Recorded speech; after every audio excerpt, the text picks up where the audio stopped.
ছেলে আমার মাসিক পিরিয়ডের দিনগুলোতে স্ত্রীর মতো সেবা করতে শুরু করেছে। গত মাস থেকে ছেলে আমার পিরিয়ডের ক্যালেন্ডার মেইনটেইন করছে ফোনে এবং সেই দিনগুলোতে আমাকে একজন স্বামী যেভাবে তার গর্ভবতী স্ত্রীর সেবা করে ঠিক সেভাবে দেখাশোনা করছে। আজ সকালে পিরিয়ডের ব্যথায় কাতরাচ্ছিলাম। সে গরম পানির বোতল এনে আমার পেটে লাগিয়ে দিল।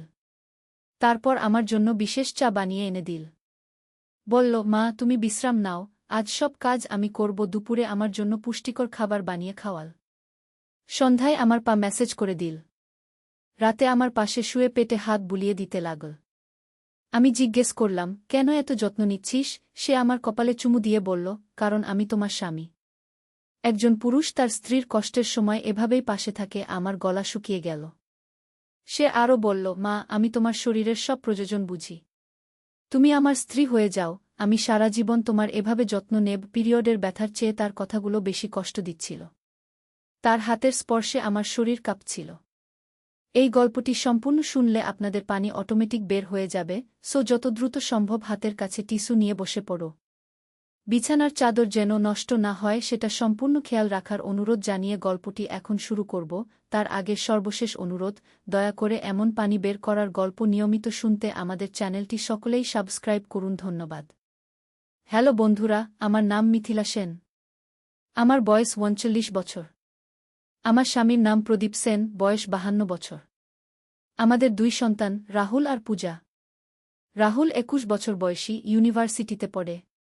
পূজা 14 বছর বয়সী, স্কুলে যায়।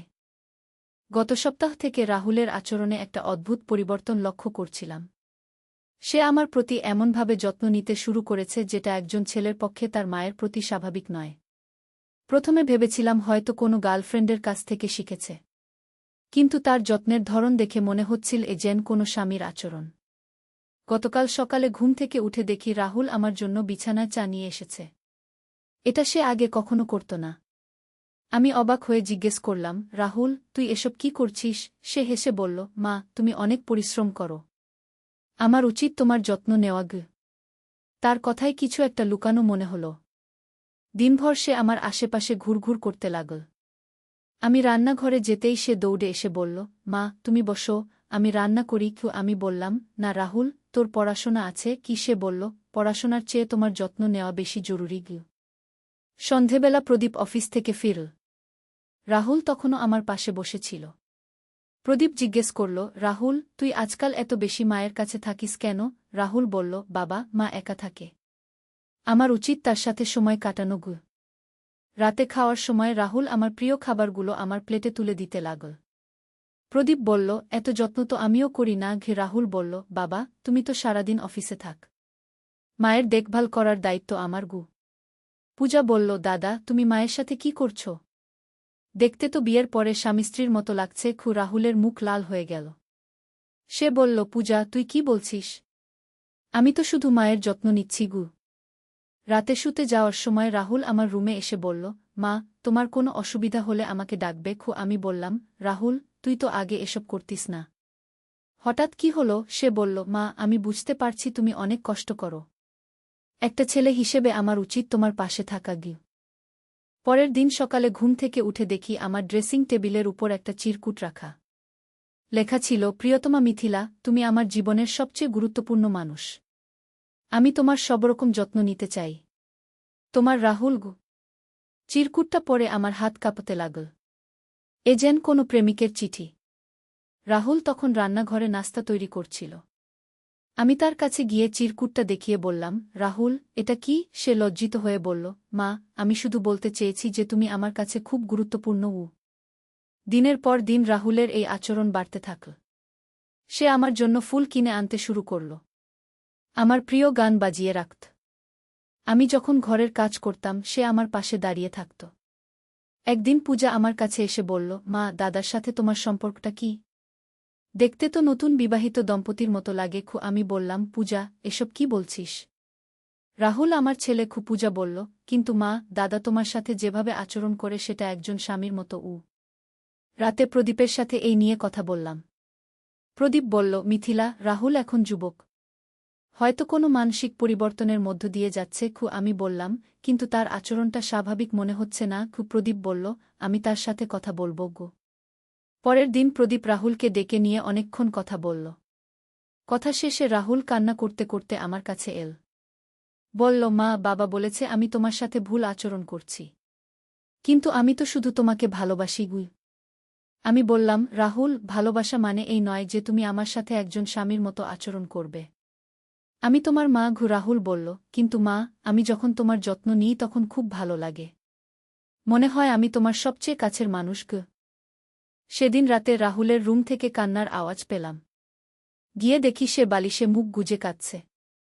আমি তার পাশে বসে বললাম, রাহুল, কি হয়েছে? সে বলল, মা, আমি কি খুব খারাপ? আমি তো শুধু তোমাকে খুশি করতে চেয়েছিলাম গু। আমি বুঝতে পারলাম রাহুল মানসিকভাবে কিছু সমস্যার মধ্য দিয়ে যাচ্ছে। হয়তো বয়ঃসন্ধিকালের জটিলতা বা কোনো গভীর মানসিক চাপ। আমি তাকে বোঝালাম যে সে আমার প্রিয় সন্তান এবং তার ভালোবাসা আমি বুঝি, কিন্তু সেটা প্রকাশের সঠিক উপায় জানতে হবে। পরের কয়েকদিন রাহুল খুবই চুপচাপ হয়ে গেল। সে আর আগের মতো আমার যত্ন নিত না। আমি বুঝলাম যে সে লজ্জিত এবং বিভ্রান্ত। একদিন সকালে দেখি সে আমার জন্য আবার চা নিয়ে এসেছে, কিন্তু এবার তার আচরণে সেই অদ্ভুততা নেই। সে বলল, মা, আমি বুঝতে পেরেছি আমার ভুল হয়েছে। আমি তোমাকে ভালোবাসি, কিন্তু সেটা একজন ছেলে হিসেবে। আমি চাই তুমি গর্বিত হও আমার উপর গু। আমি তাকে জড়িয়ে ধরে বললাম, রাহুল, আমি সবসময় তোমার উপর গর্বিত। তুমি আমার সবচেয়ে ভালো ছেলে গি। কিন্তু এই ঘটনার পর থেকেই আমাদের পরিবারে একটা অদ্ভুত রহস্য শুরু হল। রাহুল রাতে ঘুমের মধ্যে কথা বলতে শুরু করল। সে বলত, মা, তুমি কোথায় যাচ্ছ? আমাকে ছেড়ে যেজো না। প্রদীপ একদিন তার রুমে গিয়ে দেখে যে রাহুল ঘুমের মধ্যে কাঁদছে। পূজাও অদ্ভুত আচরণ করতে শুরু করল। সে বলত, মা, আমার মনে হয় আমাদের বাড়িতে কেউ আছে। আমি জিজ্ঞেস করলাম, কেমন কেউ? সে বলল, রাতে আমি পায়ের শব্দ শুনি। কেউ যেন আমাদের রুমের বাইরে হাঁটাহাঁটি করে। কি একটা রাতে আমিও সেই আওয়াজ শুনতে পেলাম। আমাদের বেডরুমের বাইরে কেউ যেন হাঁটছে। প্রদীপকে জাগিয়ে বললাম। সে উঠে দরজা খুলে বাইরে গেল। কিছুক্ষণ পরে ফিরে এসে বলল, কেউ নেই। হয়তো শব্দটা কোথাও থেকে আসছে গি। পরের দিন রাহুল আমার কাছে এসে বলল, মা, আমি রাতে একটা মহিলার কণ্ঠস্বর শুনি। সে আমার নাম ধরে ডাকে। আমি অবাক হয়ে বললাম, কী রকম কণ্ঠস্বর? রাহুল বলল, খুব মিষ্টি আর পরিচিত। মনে হয় যেন আমি চিনি এই কণ্ঠস্বর গু। এইসব অদ্ভুত ঘটনা আমাদের পরিবারে একটা ভয়ের পরিবেশ তৈরি করল। প্রদীপ বলল, আমাদের একজন মানসিক চিকিৎসকের কাছে যাওয়া উচিত কি? কিন্তু রাহুল রাজি হল না। সে বলল, আমি পাগল নই। আমি সত্যি এইসব শুনতে পাচ্ছি গু। একদিন রাহুলের কলেজের বন্ধু অর্ক আমাদের বাড়িতে এল। রাতে খাওয়ার সময় সেও বলল, আন্টি, আপনাদের বাড়িতে একটা অদ্ভুত অনুভূতি হচ্ছে। মনে হচ্ছে কেউ আমাদের দেখছে। কি? এই কথা শুনে আমাদের আরও ভয় লাগল। অর্ক বলল, রাহুল, তুই কি কোনো অদ্ভুত স্বপ্ন দেখিস? রাহুল বলল, হ্যাঁ, আমি একজন মহিলাকে দেখি। সে আমার খুব কাছের মানুষ। কিন্তু তার মুখ পরিষ্কার দেখতে পাই না গে। অর্ক বলল, আন্টি, আমার মনে হয় এই বাড়িতে কোনো আত্মা আছে। প্রদীপ রেগে বলল, এসব ভূতের গল্প বলিস না। এগুলো সব মানসিক সমস্যা গু। কিন্তু পরের রাতেই আমিও সেই মহিলার কণ্ঠস্বর শুনলাম। সে আমার নাম ধরে ডাকছিল। আমি প্রদীপকে জাগিয়ে বললাম। প্রদীপও শুনতে পেল। আমরা দুজনে উঠে বাইরে গেলাম। সিঁড়ির নিচে একটা ছায়া দেখতে পেলাম। সেটা একজন মহিলার মতো দেখাচ্ছিল। প্রদীপ চেঁচিয়ে বলল, কে সেখানে? ছায়াটা অদৃশ্য হয়ে গেল। পরের দিন আমরা একজন তান্ত্রিকের কাছে গেলাম। তিনি আমাদের বাড়ির কথা শুনে বললেন, আপনাদের বাড়িতে একটা আত্মা আছে। সেটা কোনো মহিলার আত্মা। তার কোনো অতৃপ্ত ইচ্ছা আছে গি। তান্ত্রিক বাবাজি বললেন, এই আত্মা আপনার ছেলের সাথে একটা সম্পর্ক স্থাপন করতে চায়। সেজন্য সে তাকে প্রভাবিত করেছে। আপনার ছেলে যে আপনার প্রতি অদ্ভুত আচরণ করেছে সেটা এই আত্মার প্রভাবে গু। আমি জিজ্ঞেস করলাম, এই আত্মা কে? তান্ত্রিক বাবাজি বললেন, এটা জানতে হলে আমাকে আপনাদের বাড়িতে যেতে হবে। আমরা তাকে আমাদের বাড়িতে নিয়ে এলাম। বাবাজি আমাদের বাড়িতে এসে বিভিন্ন জায়গায় গিয়ে দেখলেন। তিনি রাহুলের রুমে গিয়ে বললেন, এই রুমে আত্মার উপস্থিতি সবচেয়ে বেশি। তিনি রাহুলকে বললেন, তুমি কি কোনো পুরানো জিনিস পেয়েছিলে? রাহুল ভেবে বলল, হ্যাঁ, গত মাসে আমি আলমারি পরিষ্কার করতে গিয়ে একটা পুরানো ডায়েরি পেয়েছিলাম। সেটা আমি পড়েছি। বাবাজি বললেন, সেই ডায়েরিটা কোথায়? রাহুল সেই ডায়েরিটা বের করে আনল। বাবাজি ডায়েরিটা খুলে দেখে বললেন, এই ডায়েরিটা একজন মৃত মহিলার। তার নাম অনিন্দিতা চট্টোপাধ্যায়। সে এই বাড়িতে থাকত। এই ডায়েরি পড়ার পর থেকেই তার আত্মা তোমার সাথে সংযোগ স্থাপন করেছে গি। ডায়েরিতে লেখা ছিল অনিন্দিতার প্রেমের গল্প। সে একজন যুবকের প্রেমে পড়েছিল, কিন্তু তাদের বিয়ে হতে পারেনি। অনিন্দিতা অসুখে মারা যায়। তার মৃত্যুর আগে শেষ ইচ্ছা ছিল যে সে তার প্রেমিকের সাথে সংসার করবে। বাবাজি বললেন, অনিন্দিতার আত্মা মনে করেছে রাহুল তার সেই প্রেমিক। তাই সে রাহুলকে দিয়ে তার মায়ের সাথে স্বামী-স্ত্রীর মতো আচরণ করাচ্ছে। কারণ তার ধারণা হয়েছে যে মিথিলা তার প্রতিদ্বন্দ্বী।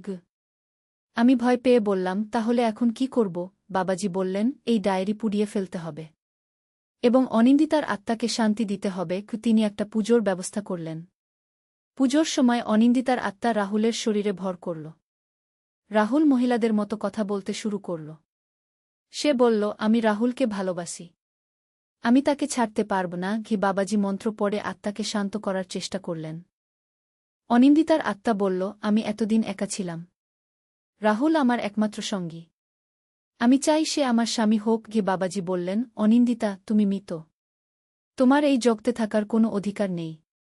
তুমি পরপারে চলে যাও। কিন্তু আত্মা রাজি হল না। সে বলল, আমি যাব না, আমি রাহুলের সাথে থাকব। তখন বাবাজি আমাকে বললেন, আপনাকে অনিন্দিতাকে বোঝাতে হবে, তার সাথে কথা বলুন। আমি রাহুলের সামনে দাঁড়িয়ে বললাম, অনিন্দিতা, আমি জানি তুমি রাহুলকে ভালোবাস, কিন্তু তুমি তার ক্ষতি করছ। রাহুল একজন জীবিত মানুষ, তার নিজের জীবন আছে। অনিন্দিতার আত্মা বলল, কিন্তু আমি তাকে খুশি রাখতে পারি, আমি তার সব যত্ন নিতে পারি। আমি বললাম, অনিন্দিতা, প্রকৃত ভালোবাসা মানে হচ্ছে প্রিয়জনের খুশির জন্য নিজের স্বার্থ ত্যাগ করা। তুমি যদি সত্যিই রাহুলকে ভালোবাস, তাহলে তাকে মুক্ত করে দাও। আত্মা কিছুক্ষণ চুপ থাকল। তারপর বলল, আমি বুঝতে পারছি, তুমি ঠিক বলেছ, কিন্তু আমার এতটা কষ্ট হচ্ছে একা থাকতে। আমি তার কণ্ঠে দুঃখ শুনতে পেলাম। আমি বললাম, অনিন্দিতা, তুমি যেখানে যাবে সেখানে তোমার শান্তি পাবে। তোমার প্রেমিকও সেখানে তোমার জন্য অপেক্ষা করছে। অনিন্দিতার আত্মা কেঁদে বলল, সত্যিই কি সে আমার জন্য অপেক্ষা করছে? আমি বললাম, হ্যাঁ, প্রকৃত প্রেম কখনো শেষ হয় না। বাবাজি মন্ত্র পড়তে থাকলেন। হঠাৎ রাহুলের মুখ থেকে অনিন্দিতার কণ্ঠ বলল, আমি যাচ্ছি, কিন্তু রাহুল, তুমি আমাকে ভুলো না। তারপর রাহুল অজ্ঞান হয়ে পড়ল। কিছুক্ষণ পর রাহুল জ্ঞান ফিরে পেল। সে বলল, মা, আমার কি হয়েছিল? আমি তাকে সব বললাম। রাহুল বলল, আমি কিছুই মনে করতে পারছি না, শুধু মনে হচ্ছে যেন একটা খুব সুন্দর স্বপ্ন দেখেছিলাম। বাবাজি ডায়েরিটা পুড়িয়ে ফেললেন। তিনি বললেন, এখন অনিন্দিতার আত্মা শান্তি পেয়েছে, তার আর এই জগতে আসার প্রয়োজন নেই। আমরা স্বস্তির নিঃশ্বাস ফেললাম। পরের দিন থেকে আমাদের বাড়িতে আর কোনো অদ্ভুত ঘটনা ঘটল না। রাহুল আগের মতো স্বাভাবিক আচরণ করতে শুরু করল। সে আর আমার সাথে স্বামী-স্ত্রীর মতো আচরণ করত না। কিন্তু মাঝে মাঝে রাহুল বলত, মা, আমার মনে হয় আমি কাউকে হারিয়েছি, কিন্তু কে সেটা মনে করতে পারি না। আমি তাকে বলতাম, রাহুল, এটা শুধু তোমার মনের ভুল। একদিন রাহুল তার কলেজ থেকে ফিরে এসে বলল, মা, আজ আমি একটা মেয়েকে দেখেছি, তাকে দেখে মনে হলো যেন আমি তাকে চিনি। আমি জিজ্ঞেস করলাম, কেমন মেয়ে? রাহুল বলল, খুব সুন্দর, তার নাম প্রিয়াঙ্কা, সে আমার ক্লাসমেট। দিন যেতে থাকল। রাহুল প্রিয়াঙ্কার সাথে বন্ধুত্ব করল। সে প্রায় প্রিয়াঙ্কার কথা বলত। আমি খুশি হলাম যে রাহুল একটা স্বাভাবিক জীবনযাত্রায় ফিরে এসেছে। একদিন প্রিয়াঙ্কা আমাদের বাড়িতে এল। তাকে দেখে আমার চমকে যাওয়ার কথা। সে দেখতে অনিন্দিতার মতোই, একই রকম মুখ, একই রকম চোখ। আমি ভয় পেয়ে গেলাম। প্রিয়াঙ্কা বলল, আন্টি, আমার মনে হয় আমি এই বাড়িতে আগে এসেছি, সবকিছু এত পরিচিত লাগছে। আমি কাঁপতে কাঁপতে বললাম, তুমি আগে কখনো এখানে আসনি? রাতে প্রদীপের সাথে প্রিয়াঙ্কার কথা বললাম। প্রদীপ বলল, হয়তো কাকতালীয় মিল। কিন্তু আমার মন বলছিল যে এটা কোনো সাধারণ কাকতালীয় মিল নয়। পরের দিন রাহুল বলল, মা, প্রিয়াঙ্কা বলেছে যে সে রাতে একটা অদ্ভুত স্বপ্ন দেখে। স্বপনে সে একটা পুরানো বাড়িতে থাকে আর একটা ছেলেকে ভালোবাসে। আমার গা ছমছম করে উঠল। আমি জিজ্ঞেস করলাম, সেই ছেলেটা কেমন দেখতে? রাহুল বলল, প্রিয়াঙ্কা বলেছে যে ছেলেটা আমার মতোই দেখতে। আমার বুঝতে বাকি রইল না যে অনিন্দিতা আসলে চলে যায়নি, সে প্রিয়াঙ্কার শরীরে ফিরে এসেছে। আমি আবার বাবাজির কাছে গেলাম। তিনি আমার কথা শুনে বললেন, অনিন্দিতার আত্মা প্রিয়াঙ্কার শরীরে প্রবেশ করেছে। এটা খুবই বিপজ্জনক। প্রিয়াঙ্কার নিজের সত্তা হারিয়ে যেতে পারে। বাবাজি বললেন, আপনাকে প্রিয়াঙ্কাকে রাহুলের থেকে দূরে রাখতে হবে। না হলে অনিন্দিতার আত্মা আরও শক্তিশালী হয়ে উঠবে। আমি বললাম, কিন্তু রাহুল প্রিয়াঙ্কাকে ভালোবাসে। বাবাজি বললেন, সেটাও অনিন্দিতার প্রভাব। আমি বাড়িতে ফিরে রাহুলকে বললাম, রাহুল, তুমি প্রিয়াঙ্কার সাথে দেখা করা বন্ধ করো। রাহুল অবাক হয়ে বলল, কেন মা? প্রিয়াঙ্কা তো খুব ভালো মেয়ে। আমি বললাম, আমার মন বলছে যে সে তোমার জন্য ভালো নয়। রাহুল রেগে বলল, মা, তুমি কি বলছ? আমি প্রিয়াঙ্কাকে ভালোবাসি। আমি তাকে ছাড়তে পারব না। আমি বুঝতে পারলাম যে অনিন্দিতার প্রভাব রাহুলের উপর আবার শুরু হয়েছে। পরের দিন প্রিয়াঙ্কা আবার আমাদের বাড়িতে এল। এবার তার আচরণ আরও অদ্ভুত। সে আমাকে বলল, আন্টি, আমার মনে হয় আমি এই বাড়ির মালিক। রাহুল আমার স্বামী। আমি ভয় পেয়ে বললাম, প্রিয়াঙ্কা, তুমি কি বলছ? প্রিয়াঙ্কা বলল, আন্টি, আপনি আমার জায়গা দখল করে আছেন। রাহুল আমার। আপনি তার মা হতে পারেন না। আমি বুঝতে পারলাম যে এটা প্রিয়াঙ্কা বলছে না, এটা অনিন্দিতা। আমি চেঁচিয়ে বললাম, অনিন্দিতা, তুমি চলে যাও। প্রিয়াঙ্কাকে ছেড়ে দাও। প্রিয়াঙ্কা হেসে বলল, আমি যাব না। এবার আমি সত্যিকারের শরীর পেয়েছি। রাহুলের সাথে আমি সংসার করব। রাহুল তখন ঘরে প্রবেশ করল। প্রিয়াঙ্কাকে দেখে সে খুশি হয়ে বলল, প্রিয়াঙ্কা, তুমি এসেছ? প্রিয়াঙ্কা রাহুলকে জড়িয়ে ধরে বলল, হ্যাঁ, আমি এসেছি। এবার আমি আর যাব না। আমি রাহুলকে টেনে বললাম, রাহুল, প্রিয়াঙ্কা ঠিক নেই। তুমি তার কাছ থেকে দূরে থাক। রাহুল বলল, মা, তুমি প্রিয়াঙ্কার বিরুদ্ধে কেন? সে তো কোনো খারাপ কাজ করেনি। প্রিয়াঙ্কা আমার দিকে তাকিয়ে হাসল। তার হাসিতে অনিন্দিতার ছাপ স্পষ্ট। সে বলল, আন্টি, আপনি চিন্তা করবেন না। আমি রাহুলের খুব যত্ন নেব। তারপর সে রাহুলের হাত ধরে বলল, চলো রাহুল, আমরা বাইরে যাই। রাহুল প্রিয়াঙ্কার সাথে চলে গেল। আমি অসহায় হয়ে পড়লাম। আমি প্রদীপকে ফোন করে সব বললাম। প্রদীপ অফিস ছেড়ে বাড়িতে এল। সন্ধেবেলা রাহুল প্রিয়াঙ্কাকে নিয়ে ফিরল। তারা দুজনে হাত ধরেছিল। প্রদীপ রাহুলকে জিজ্ঞেস করল, রাহুল, তুমি কি করছ? রাহুল বলল, বাবা, আমি প্রিয়াঙ্কাকে বিয়ে করব। প্রদীপ অবাক হয়ে বলল, কি? তুমি তো এখনো পড়াশোনা শেষ করনি। রাহুল বলল, বাবা, প্রেম কোনো বয়স দেখে না। আমি প্রিয়াঙ্কাকে ভালোবাসি। প্রিয়াঙ্কা আমার দিকে তাকিয়ে বিজয়ীর হাসি হাসল। রাতে খাওয়ার টেবিলে প্রিয়াঙ্কা রাহুলকে খাইয়ে দিতে লাগল। সে বলল, রাহুল, তুমি আমার প্রিয় খাবার চিনো? রাহুল বলল, না, কি? প্রিয়াঙ্কা বলল, মিষ্টি দই আর রসগোল্লা। আমার চমকে যাওয়ার কথা, কারণ এগুলো অনিন্দিতার প্রিয় খাবার ছিল। পূজা বলল, দিদি, তুমি কেমন অদ্ভুত কথা বলো। আগে তো তুমি মিষ্টি খেতে পারতে না। প্রিয়াঙ্কা বলল, আমার পছন্দ বদলে গেছে। আমি বুঝতে পারলাম যে প্রিয়াঙ্কার ব্যক্তিত্ব সম্পূর্ণভাবে পরিবর্তিত হয়ে গেছে। রাতে প্রিয়াঙ্কা আমাদের বাড়িতেই থেকে গেল। সে রাহুলের রুমে শুতে চাইল। প্রদীপ বলল, এটা ঠিক হবে না। তুমি গেস্ট রুমে শুজো। কিন্তু প্রিয়াঙ্কা বলল, আঙ্কেল, আমি রাহুলের ভবিষ্যৎ স্ত্রী। আমার অধিকার আছে তার পাশে থাকার। আমি আর সহ্য করতে পারলাম না। আমি বাবাজিকে ফোন করে বললাম, বাবাজি, দয়া করে আপনি আসুন। পরিস্থিতি খারাপ হয়ে যাচ্ছে। বাবাজি বললেন, আমি কাল সকালে আসছি। সেই রাতে আমি একটুও ঘুমাতে পারলাম না। বারবার রাহুলের রুমের দিক থেকে হাসির আওয়াজ আসছিল। মনে হচ্ছিল দুইজন মানুষ কথা বলছে, কিন্তু একটা কণ্ঠস্বর ছিল অপরিচিত। পরের দিন সকালে বাবাজি এলেন। তিনি প্রিয়াঙ্কাকে দেখেই বুঝে গেলেন। তিনি আমাকে আলাদা করে বললেন, অনিন্দিতা প্রিয়াঙ্কার শরীর সম্পূর্ণভাবে দখল করে নিয়েছে। এখন প্রিয়াঙ্কার নিজস্ব সত্তা প্রায় বিলুপ্ত। বাবাজি বললেন, আমাদের একটা শক্তিশালী পুজো করতে হবে। কিন্তু এটা খুবই বিপজ্জনক। অনিন্দিতা এখন অনেক শক্তিশালী। আমি বললাম, যা করার করুন। প্রিয়াঙ্কাকে বাঁচাতে হবে। বাবাজি পুজোর প্রস্তুতি নিতে লাগলেন। প্রিয়াঙ্কা বুঝতে পেরে বলল, আপনারা কি করার চেষ্টা করছেন? আমি যেতে চাই না। রাহুল বলল, বাবাজি, প্রিয়াঙ্কার কোনো সমস্যা নেই। আপনারা তাকে কষ্ট দিবেন না। বাবাজি মন্ত্র পড়া শুরু করলেন। প্রিয়াঙ্কা হঠাৎ চেঁচিয়ে উঠল, আমি যাব না।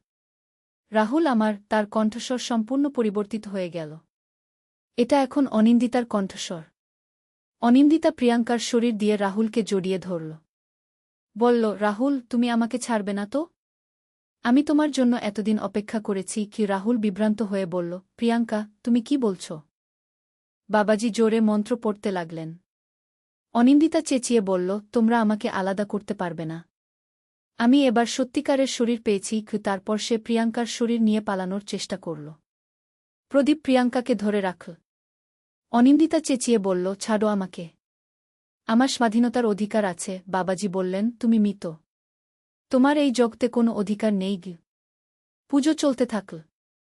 হঠাৎ প্রিয়াঙ্কার মুখ থেকে অন্য একটা কণ্ঠস্বর বেরিয়ে এল। এটা আসল প্রিয়াঙ্কার কণ্ঠস্বর।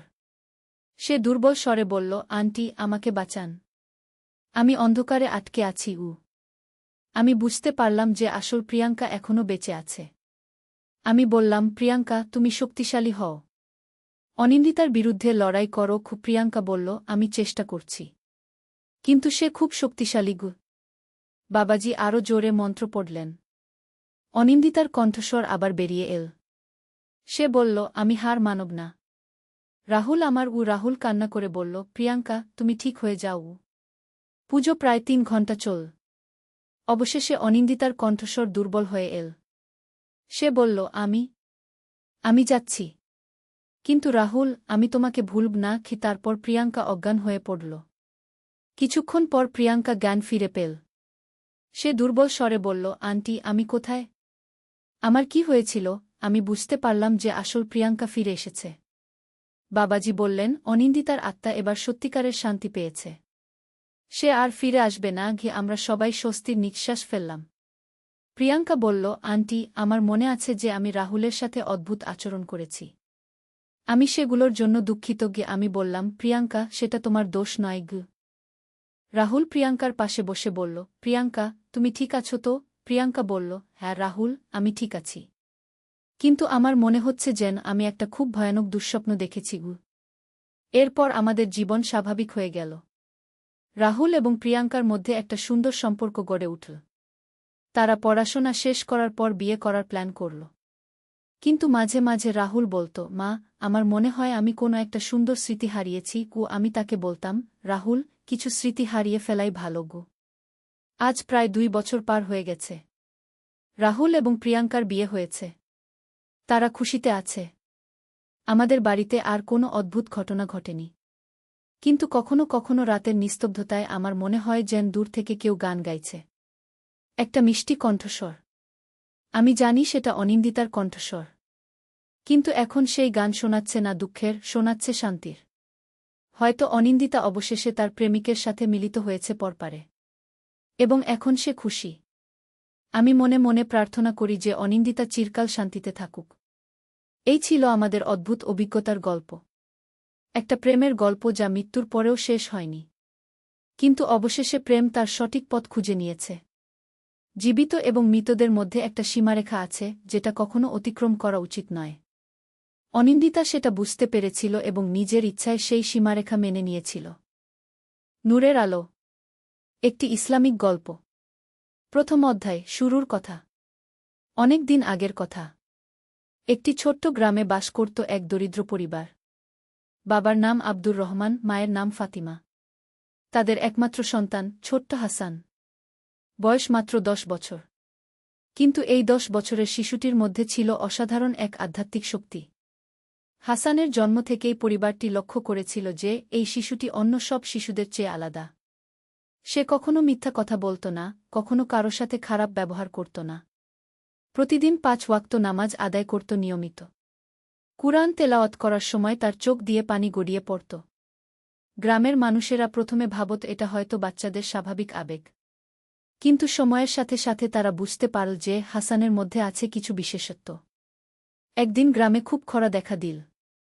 কয়েক মাস ধরে এক ফোঁটা বৃষ্টি নেই। ক্ষেতের ফসল শুকিয়ে যাচ্ছে। পুকুর খাল বিল সব শুকিয়ে গেছে। মানুষ খাবার পানির জন্য হাহাকার করছে। এমন সময় ছোট্ট হাসান তার মা বাবাকে বলল, আব্বু, আম্মু, আমি আল্লাহর কাছে দোয়া করব বৃষ্টির জন্য। আব্দুর রহমান মৃদু হেসে বললেন, বাবা, আমরা সবাই তো দোয়া করছি। ইমাম সাহেবও তো দোয়া করেছেন। হাসান বলল, আব্বু, আমি জানি আল্লাহ তায়ালা আমার দোয়া কবুল করবেন। আমি আজ রাতে তাহাজ্জুদের নামাজ পড়ে দোয়া করব। দ্বিতীয় অধ্যায়, প্রথম মুজিজা। সেই রাতে হাসান ঘুম থেকে উঠে অজু করল। তাহাজ্জুদের নামাজ পড়ল। তারপর 2 হাত তুলে কান্না করতে করতে আল্লাহর কাছে দোয়া করল। হে আল্লাহ! তুমি তো রহমান, রহিম। তুমি সবার উপর দয়ালু। আমাদের গ্রামের মানুষগুলো খুব কষ্টে আছে। তাদের উপর তোমার রহমত বর্ষণ কর। বৃষ্টি দাও হে আল্লাহ। হাসান সারারাত ধরে কেঁদে কেঁদে দোয়া করল। ফজরের আজান দেওয়ার আগে আগে আকাশে মেঘ দেখা দিল। ফজরের নামাজের পর থেকে টানা বৃষ্টি শুরু হল। গ্রামের মানুষেরা অবাক হয়ে গেল। সবাই বুঝতে পারল যে ছোট্ট হাসানের দোয়ায় আল্লাহ তায়ালা বৃষ্টি দিয়েছেন। এই ঘটনার পর থেকে গ্রামের মানুষেরা হাসানকে বিশেষ সম্মানের চোখে দেখতে শুরু করল। যখনই কোনো সমস্যা হতো তারা হাসানের কাছে দোয়া চাইতে আসত। একদিন গ্রামের এক বৃদ্ধা অসুস্থ হয়ে পড়ল। ডাক্তার বলল তার বাঁচার সম্ভাবনা খুবই কম। বৃদ্ধার ছেলে এসে হাসানের কাছে দোয়া চাইল। হাসান বলল, চাচা, আমি দোয়া করব। কিন্তু আপনাকেও খালেজ দিলে তবা করতে হবে। আল্লাহর কাছে ক্ষমা চাইতে হবে সব গুনাহের জন্য। সেই ব্যক্তি কান্না করে তবা করল। হাসান তার মায়ের জন্য দোয়া করল। আল্লাহর রহমতে কয়েকদিনের মধ্যেই বৃদ্ধা সুস্থ হয়ে গেল। তৃতীয় অধ্যায়, পরীক্ষার সময়। হাসানের বয়স যখন 15 বছর, তখন গ্রামে এক আলেম এলেন। তার নাম মওলানা আকরাম উল্লাহ। তিনি শুনেছেন হাসানের বিশেষত্বের কথা। তিনি হাসানকে পরীক্ষা করতে চাইলেন। মওলানা সাহেব হাসানের বাড়িতে গিয়ে বললেন, বাবা হাসান, আমি শুনেছি তুমি খুব নেক ছেলে। তুমি কুরআন শরীফ কতটুকু মুখস্থ জান? হাসান বিনয়ের সাথে বলল, হুজুর, আলহামদুলিল্লাহ, আমি পুরো কুরআন শরীফ মুখস্থ করেছি। মওলানা সাহেব অবাক হলেন। 15 বছর বয়সে পুরো কুরআন হেফজ করা সাধারণ ব্যাপার নয়। তিনি হাসানকে বিভিন্ন সূরা তেলাওয়াত করতে বললেন। হাসান এত সুন্দর ও শুদ্ধ উচ্চারণে কুরআন তেলাওয়াত করল যে মওলানা সাহেবের চোখ দিয়ে পানি এসে গেল। মওলানা সাহেব বললেন, মাশাআল্লাহ বাবা, তোমার তেলাওয়াত শুনে আমার রুহে প্রশান্তি এসেছে। তুমি কি হাদিস শরীফও পড়েছ? হাসান বলল, জি হুজুর, আমি বুখারী শরীফ, মুসলিম শরীফ এবং অন্যান্য হাদিসের কিতাব পড়েছি। তবে আমার জ্ঞান অনেক সীমিত। মওলানা সাহেব আরও অবাক হলেন। তিনি হাদিস সম্পর্কে কিছু কঠিন প্রশ্ন করলেন। হাসান সবগুলো প্রশ্নের নিখুঁত উত্তর দিল। এরপর মওলানা সাহেব হাসানকে বললেন, বাবা, তুমি আমার সাথে শহরে চলে আস। সেখানে আমার মাদ্রাসায় তুমি আরও উচ্চশিক্ষা নিতে পারগু। কিন্তু হাসান বলল, হুজুর, আমি আমার মা বাবাকে ছেড়ে যেতে পারব না। তারা আমার উপর নির্ভরশীল। আর আল্লাহ তায়ালা আমাকে এই গ্রামেই রেখেছেন কোনো কারণে। চতুর্থ অধ্যায়, বড় পরীক্ষা। হাসানের বয়স যখন 20 বছর, তখন গ্রামে এক বিরাট বিপদ এল। গ্রামের পাশের পাহাড় থেকে প্রচণ্ড ঝড় বৃষ্টির কারণে পাথর গড়িয়ে আসতে শুরু করল। গ্রামের অর্ধেক বাড়িঘর ধ্বংস হয়ে গেল। অনেক মানুষ আহত হল। গ্রামের মানুষেরা ভয়ে আতঙ্কে হাসানের কাছে এল। তারা বলল, হাসান ভাই, আমরা সবাই মরে যাব। তুমি আল্লাহর কাছে দোয়া করগু। হাসান সবাইকে সম্বেত করে বলল, আসুন আমরা সবাই মিলে আল্লাহর কাছে তওবা করি। আমাদের গুনাহের কারণেই হয়তো এই বিপদ এসেছে। সবাই একসাথে কান্নাকাটি করে তওবা করল। হাসান সবাইকে নিয়ে জামাতে দোয়া করল। তার দোয়া শুনে সবার অন্তরে শান্তি এল। অলৌকিকভাবে পরদিন থেকেই ঝড় বৃষ্টি বন্ধ হয়ে গেল। পাহাড় থেকে আর পাথর গড়াল না। গ্রামের মানুষেরা ধীরে ধীরে তাদের বাড়িঘর মেরামত করতে শুরু করল। এই ঘটনার পর গ্রামের বাইরে থেকেও মানুষেরা হাসানের কাছে আসতে শুরু করল। দূরদূরান্ত থেকে মানুষেরা তাদের সমস্যা নিয়ে আসত। কিন্তু হাসান কখনো নিজেকে বড় মনে করত না। সে সবসময় বলত, আমি তো একজন সাধারণ বান্দা। আল্লাহ তায়ালাই সব করেন। আমি শুধু দোয়া করি। পঞ্চম অধ্যায়, হাসানের বিয়ে। হাসানের বয়স যখন 25 বছর, তখন গ্রামের মানুষেরা তার বিয়ের কথা ভাবতে শুরু করল। অনেক পরিবার তাদের মেয়ের বিয়ে হাসানের সাথে দিতে চাইত। কিন্তু হাসান তার মা বাবাকে বলল, আম্মু আব্বু, আমার বিয়ে হোক একজন নেক মেয়ের সাথে, যে আল্লাহকে ভয় করে, নামাজ রোজা করে, সৌন্দর্য বা পয়সার দিকে না তাকিয়ে দিনদারির দিকে তাকানগু। কিছুদিন পর গ্রামেই এক নেক পরিবারে পাত্রী পাওয়া গেল। মেয়েটির নাম আয়েশা। খুব ভালো পরিবারের মেয়ে। নামাজি, রোজাদার, কুরআন তেলাওয়াত করে সুন্দর করে। বিয়ে হল খুব সাদামাটাভাবে। হাসান চাইল না কোনো জাঁকজমক হোক। বিয়ের দাওয়াতে গ্রামের গরিব দুঃখী সবাইকে খাওয়ানো হল। বিয়ের পর আয়েশা ও হাসান দুজনেই মিলে আল্লাহর ইবাদত করত। তাদের ঘরে সবসময় শান্তি বিরাজ করত।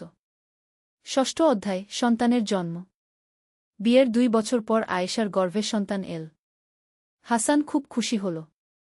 সে সবসময় দোয়া করত যেন আল্লাহ তায়ালা তাদের একটি নেক সন্তান দান করেন। সন্তান জন্মের রাতে হাসান সারারাত জাগ্রত থেকে দোয়া করল। সকালে একটি সুন্দর ছেলে সন্তান জন্ম নিল। হাসান তার ছেলের নাম রাখল নূর। কারণ হাসানের স্বপ্নে দেখেছিল যে এই সন্তান মানুষের জীবনে আলো ছড়াবে। নূর জন্মের পর থেকেই অসাধারণ সব লক্ষণ প্রকাশ পেল। সে কখনো অকারণে কান্নাকাটি করত না। যখন হাসান কুরআন তেলাওয়াত করত, নূর মনোযোগ দিয়ে শুনত। নূরের বয়স যখন ৩ বছর, তখন থেকেই সে তার বাবার সাথে নামাজে দাঁড়াত। ছোট্ট হাত তুলে দোয়া করত। গ্রামের মানুষেরা বলাবলি করত, হাসানের ছেলেও বাবার মতোই নেক হচ্ছে গি। ৭ম অধ্যায়, নতুন চ্যালেঞ্জ। নূরের বয়স যখন ৫ বছর, তখন গ্রামে নতুন এক সমস্যা দেখা দিল। শহর থেকে কিছু ধনী ব্যবসায়ী এসে গ্রামের মানুষদের বিভ্রান্ত করতে শুরু করল। তারা বলত, ধর্মকর্ম করে কি হবে?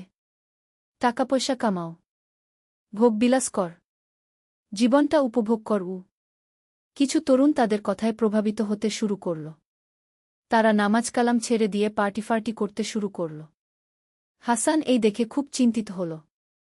তিনি গ্রামের বয়োজ্যেষ্ঠ মানুষদের সাথে বৈঠক করলেন।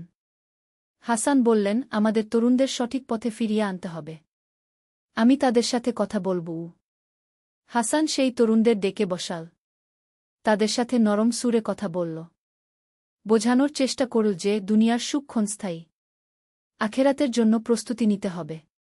প্রথমে অনেকে হাসানের কথা শুনতে চাইল না। কিন্তু হাসানের ধৈর্য ও ভালোবাসা দেখে তারা ধীরে ধীরে তার কথা শুনতে শুরু করল। ৮ম অধ্যায়, নূরের বিশেষত্ব। নূরের বয়স বাড়ার সাথে সাথে তার মধ্যেও তার বাবার মতো বিশেষত্ব প্রকাশ পেতে শুরু করল। ৭ বছর বয়সেই সে কুরআনের অনেক সূরা মুখস্থ করে ফেল। একদিন গ্রামের এক শিশু খুব অসুস্থ হয়ে পড়ল। তার বাবা মা হাসানের কাছে এসে দোয়া চাইল। হাসান বলল, আমার ছেলে নূরও দোয়া করবে। আল্লাহ তায়ালা হয়তো তার নির্দোষ দোয়া কবুল করবেন গ। নূর তার ছোট্ট হাত তুলে কান্না করে দোয়া করল। আল্লাহর রহমতে সেই শিশুটি সুস্থ হয়ে গেল। এরপর থেকে গ্রামের মানুষেরা বুঝতে পারল যে নূরের মধ্যেও আছে বিশেষ বরকত। ৯ম অধ্যায়, শিক্ষার গুরুত্ব। হাসান সবসময় বলত যে ইসলামিক শিক্ষার পাশাপাশি দুনিয়াবি শিক্ষাও প্রয়োজন। তাই গ্রামে একটি স্কুল প্রতিষ্ঠার উদ্যোগ নিল। হাসান গ্রামের সবাইকে বলল, আমাদের সন্তানরা যেন শিক্ষিত হয়ে গড়ে ওঠে। ইসলাম শিক্ষার প্রতি উৎসাহ দেয়া গু। অনেকে বলল, হাসান ভাই, আমাদের তো টাকা পয়সা নেই স্কুল বানানোর গু। হাসান বলল, আমরা সবাই মিলে চেষ্টা করব। আল্লাহ তায়ালা সাহায্য করবেন গু। হাসান শহরে গিয়ে কিছু ধার্মিক ব্যবসায়ীদের কাছে স্কুলের জন্য সাহায্য চাইল। তার সততা ও নিষ্ঠা দেখে অনেকে সাহায্য করল। কয়েক মাসের মধ্যেই গ্রামে একটি সুন্দর স্কুল গড়ে উঠল। সেখানে ইসলামিক শিক্ষার পাশাপাশি সাধারণ শিক্ষাও দেওয়া হতো। ১০ম অধ্যায়, বিপদের মোকাবেলা। একদিন গ্রামে দুর্বৃত্তদের একটি দল এল। তারা গ্রামের মানুষদের কাছ থেকে জোর করে টাকা আদায় করতে চাইল। গ্রামের মানুষেরা ভয়ে কাঁপছিল। কিন্তু হাসান সাহস করে তাদের সামনে গিয়ে দাঁড়াল। হাসান বলল, ভাইয়েরা, আমাদের গরিব মানুষদের কাছে আপনারা কি চাইছেন? আমরা তো কষ্টে আছি। দুর্বৃত্তদের নেতা রেগে গিয়ে বলল, তুই কে আমাদের বাধা দেওয়ার? সরে দাঁড়া, নইলে মেরে ফেলব। হাসান শান্তভাবে বলল, আমি আল্লাহকে ভয় করি, মানুষকে নয়। আপনারা যদি আমাদের কিছু করেন, আল্লাহ তায়ালা আপনাদের বিচার করবেন গু। হাসানের নির্ভীকতা দেখে দুর্বৃত্তরা একটু থামল। হাসান তাদের বুঝানোর চেষ্টা করল, ভাইয়েরা, আপনারাও তো মানুষ। আপনাদেরও পরিবার আছে।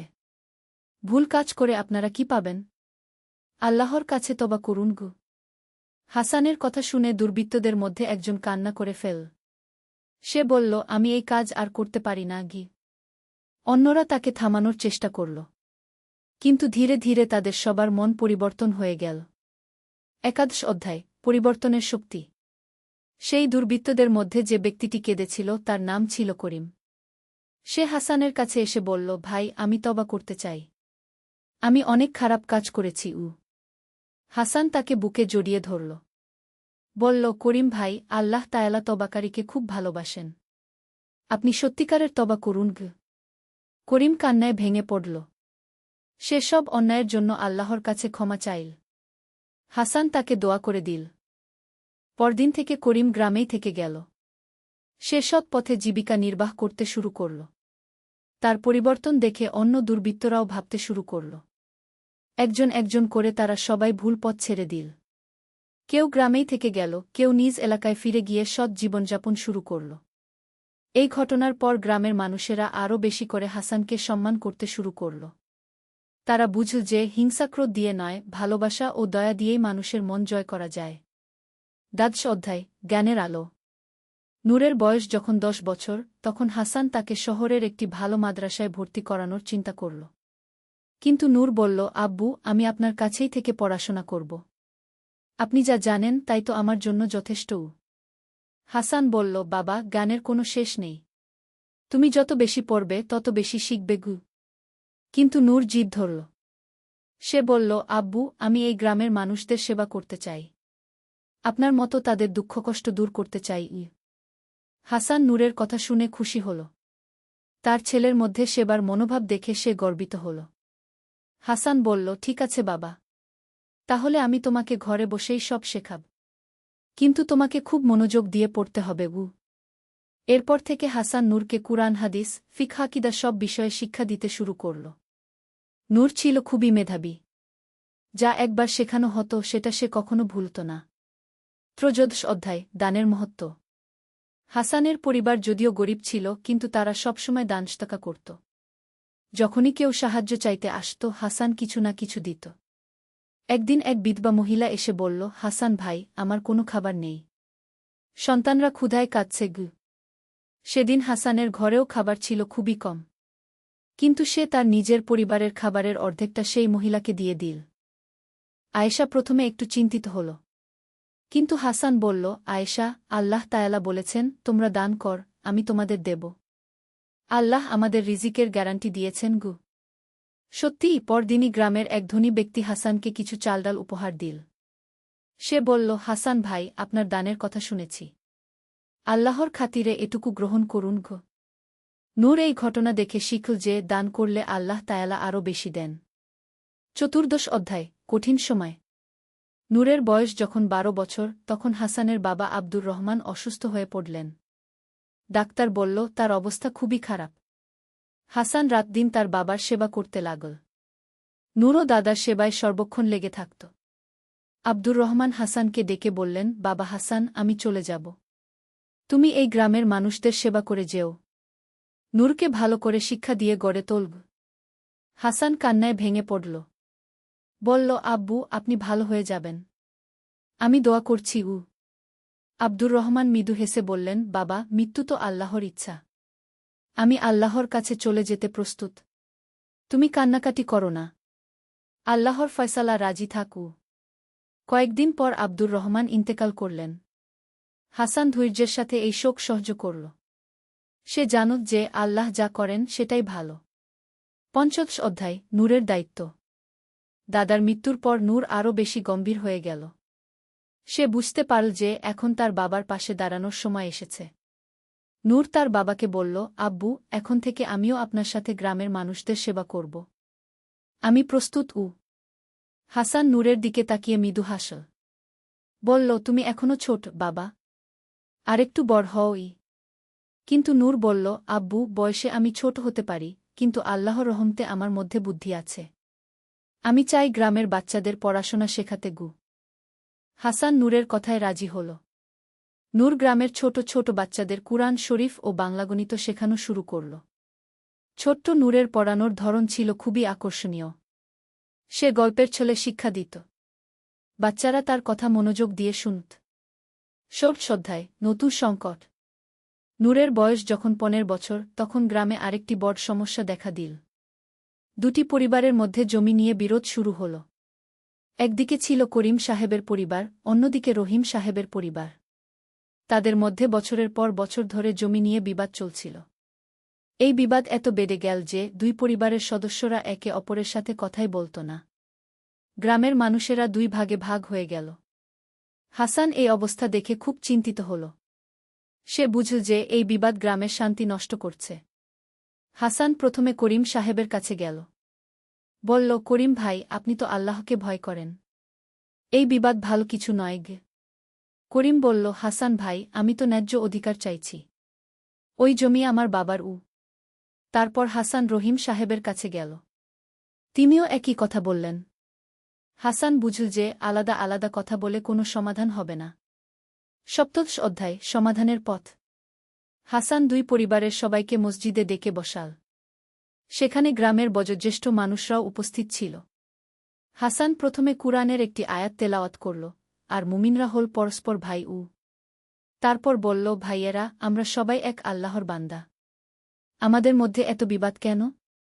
দুনিয়ার সম্পত্তি তো একদিন এখানেই থেকে যাবে। করিম ও রহিম দুজনেই চুপ করে থাকল। হাসান আবার বলল, আমার একটি প্রস্তাব আছে।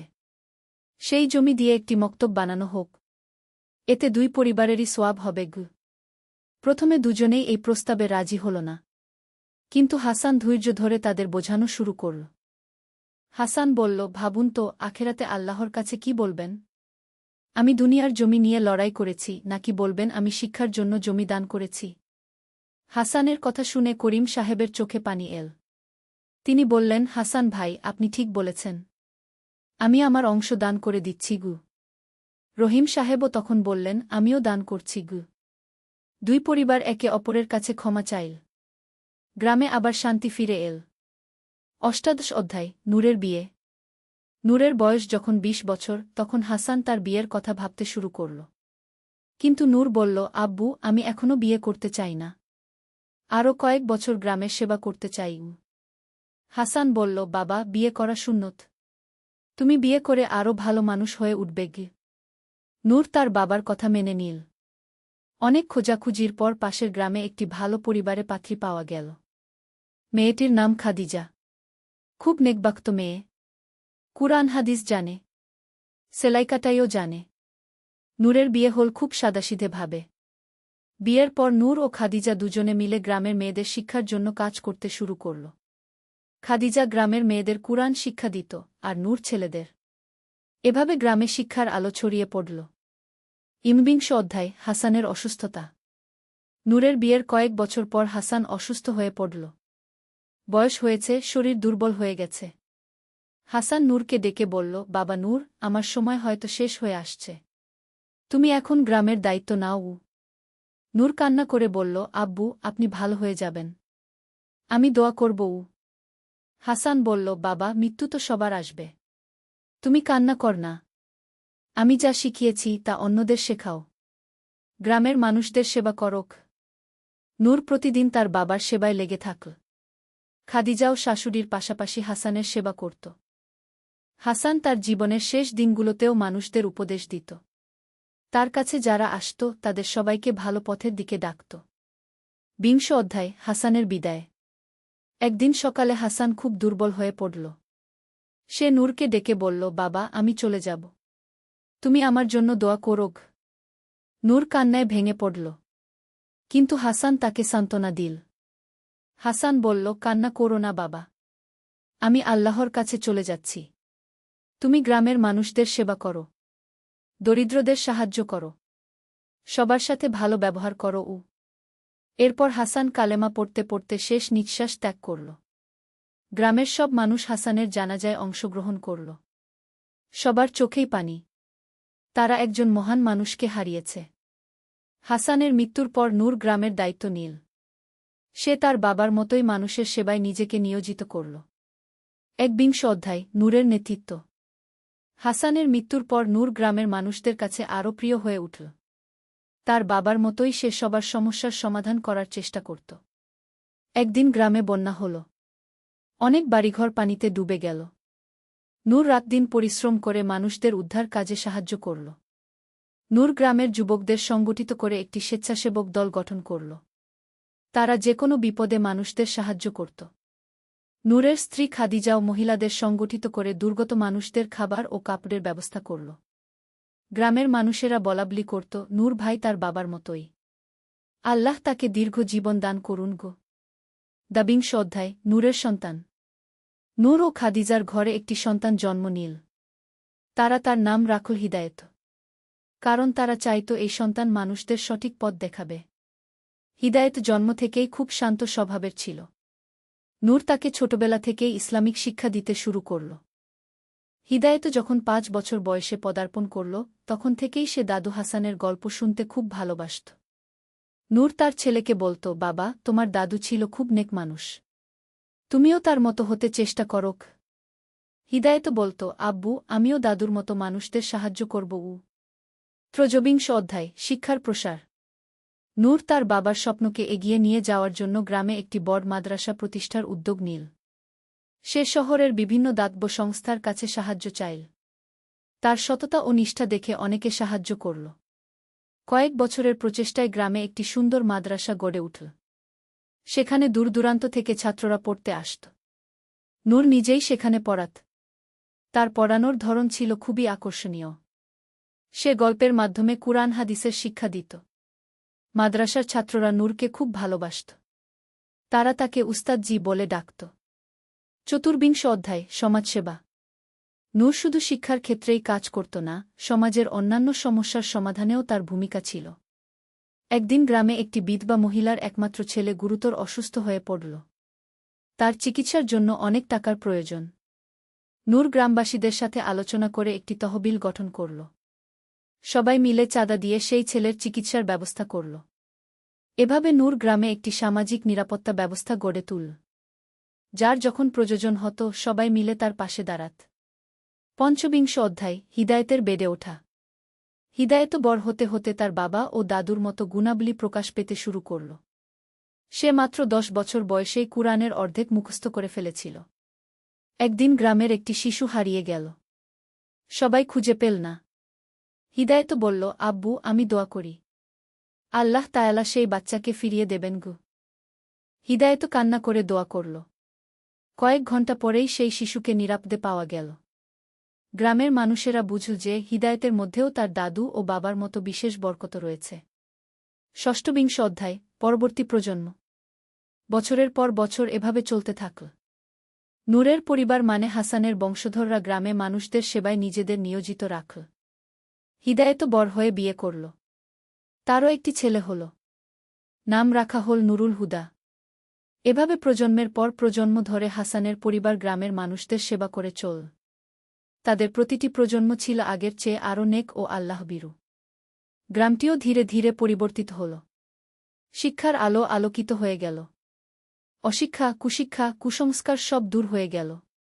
৭ অধ্যায় উপসংহার। অনেক বছর পরে যখন এই গল্প মানুষের মুখে মুখে ছড়ায়, তখনও হাসান ও তার বংশধরদের কথা মানুষ শ্রদ্ধার সাথে স্মরণ করে। এই গল্প আমাদের শেখায় যে একজন মানুষ যদি সত্যিকারের আল্লাহভীরু হয়, তাহলে সে শুধু নিজের জীবনেই পরিবর্তন আনে না, বরং পুরো সমাজে ইতিবাচক পরিবর্তন আনতে পারে।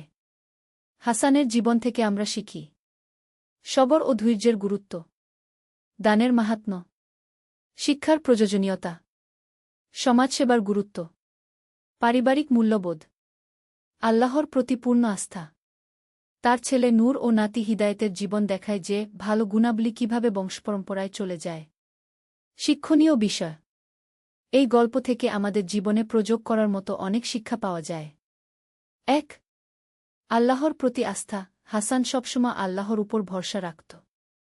যে কোনো সমস্যায় প্রথমে আল্লাহর কাছে দোয়া করত। ২. ধৈর্য ও সবর। জীবনের যে কোনো কষ্টকে সে ধৈর্যের সাথে সহ্য করত। কখনো আল্লাহর প্রতি অভিযোগ করত না। ৩.